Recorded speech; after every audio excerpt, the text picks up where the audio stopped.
Discussing it with me after the sitting, the wife was disposed to think a mistake had been made somewhere, though she couldn't think where. Determined to inquire closer, she decided to write to the foster mother in Ireland to see if she could throw any light on the strange affair.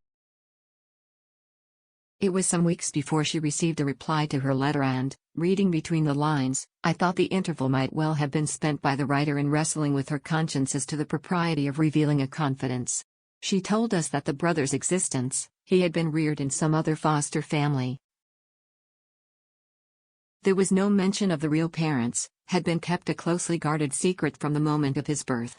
To the best of her knowledge, she was now the only survivor of those who had been party to it. How then, would the wife please tell her, had she become aware of these facts which had been jealously guarded for nearly 40 years? In the circumstances, although it was a fair question, and hardly one to be explained by the convenient telepathy theory, neither can it explain the following incontrovertible evidence.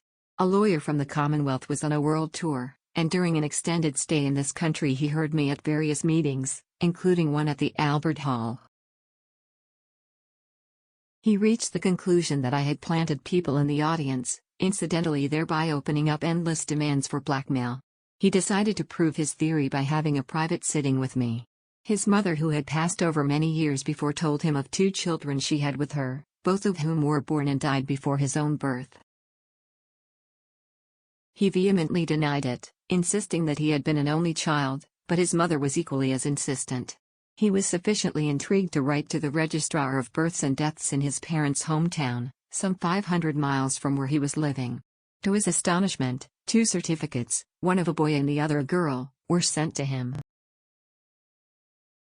The evidence was accurate. There was no possibility of thought transference because his mother was the only person who knew, and she was dead.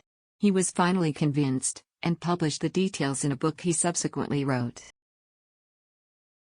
For the first 20 years of his life, my son Terence was a ruthless skeptic of anything relating to psychic phenomena.